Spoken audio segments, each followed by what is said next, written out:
시청자 여러분 안녕하세요. 별별 이야기 손승현입니다. 지난달 16일이었죠. 지구에서 약 670만 킬로미터 떨어진 지점을 소행성 하나가 지나갔는데요. 이 소행성은 약 한 달 후인 10월 12일에야 발견됐습니다. 그런데 이 소행성이 19년 후에 지구와 충돌할지도 모른다는 얘기가 있어 화제인데요. 과연 어떻게 될까요? 오늘도 우리들의 궁금증을 해결해 주시는 이태원 교수님과 함께 이야기 나눠보겠습니다. 안녕하세요. 네, 안녕하십니까. 네, 2032년 19년 후에 지구와 충돌할 가능성이 있다. 충돌할 확률이 6만 3천분의 1이래요. 네, 6만 3천분의 1. 확률은 0.002%입니다. 얼마 안 돼 보이죠? 네. 네, 근데 웃을 일은 아니에요. 이게 로또 될 확률이 800만 분의 1인데 되는 사람들이 굉장히 많잖아요. 그러니까 이 천문학적으로 말할 때 이 6만 3천 분의 1의 확률은 굉장히 높은 확률입니다.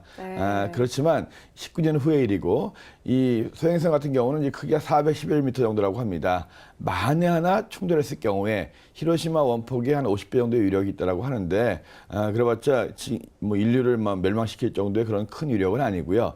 다만 이것이 이제 지난 9월 16일 날 스쳐 지나갔는데 뭐 사실 굉장히 멀리 지나갔어요. 지구하고 달 거리의 한 17배 정도. 그러니까 지구하고 달까지 거리가 한 38만 킬로미터 정도 되니까 670만 킬로미터 이상이니까 굉장히 멀리 지나갔는데 그 궤도를 다시 한번 점검해 보니까 앞으로 19년 후에 지구와 충돌할 가능성이 굉장히 높더라라고 얘기하는 건데 물론 미국 나사에서는 뭐 반대 의견을 내고 있습니다. 이 발표한 것은 이제 우크라이나에 있는 그 크리미아 천문대 학자들인데 미국 나사에서는 너무 걱정하지 말아라. 반대로 이제 충돌 안 할 확률이 99.998%다. 그리고 이렇게 뭐 가능성이 있는 소행성들은 가끔 지나갑니다. 근데 이제 지금 전 세계적으로 이런 소행성들을 감시하고 있고 그런 소행성들을 이제 파괴할 수 있는 기술을 개발하고 있거든요.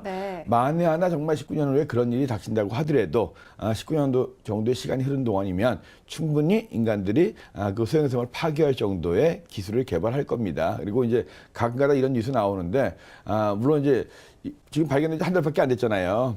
근데 그러면은 아직 정확한 궤도 모른다는 거예요. 그래서 뉴스 보실 때 꼭 감안하셔야 되겠습니다. 발견된 지 한 몇 년 된 소행성이 뭐 다음 달에 아니면 뭐 1년 내에 충돌한다. 그럼 굉장히 위험한 거예요. 근데 이제 발견된 지 얼마 안 된, 뭐 한두 달, 몇 달 안 된 소행성이 10년, 20년 후에 충돌한다. 이건 거의 가능성 없다. 이렇게 보시면 되거든요. 그 소행성의 정확한 궤도를 측정하는 데는 최소한 1, 2년 이상의 시간이 걸립니다. 그래서 너무 그 우크라이나에 있는 천문학자들이 너무 성급하게 발표한 것이 아닌가. 약간 그 매스컴을 타기 위한 그런 행동이 아니었나 싶습니다. 네, 그래도 아무래도 이제 지구의 존재 유무와 관련되기 때문에 사람들이 많은 관심을 갖고 있는 것 같은데요. 그래도 지금 당장은 큰 걱정 안 하셔도 된다고 하니까요. 다행인 것 같습니다. 그럼 지난 한 주에는 어떤 일이 일어났을까요? 별별 뉴스 시작하겠습니다. 천체 망원경을 이용해 우주로 레이저를 쏘는 모습을 담은 동영상이 화제입니다. 사진작가 션 고벨이 하와이 마우나케아 천문대에 위치한 천체 망원경으로 밤하늘에 레이저를 쏘는 모습을 담은 사진과 영상을 공개했는데요. 이 하와이 마우나케아 천문대는 해발 4,200m 고도에 위치해 있으며 여러 나라들이 우주와 교류하는 명소로 꼽힙니다. 그리고 이 천문대의 천체 망원경들은 적은 광학 기술을 활용해 대기에 의한 영상 교란을 막고 마치 우주에서 찍은 것과 같은 선명한 별자리 사진을 촬영합니다. 최근 인터넷에 천문대에서 하늘을 향해 레이저를 쏘는 영상이 공개됐습니다. 그리고 이 레이저의 정체에 대해 여러 이야기가 있었는데요. 교수님, 이 레이저의 정체는 무엇인가요? 네, 일단 레이저로 하늘을 쏘는 모습을 보신 적이 있어요? 네, 사진으로 봤는데요. 사진을 보셨죠? 예, 저희가 이제 별을 볼 때 레이저 지식을 가지고 하늘을 가리킨 적이 가끔 있습니다.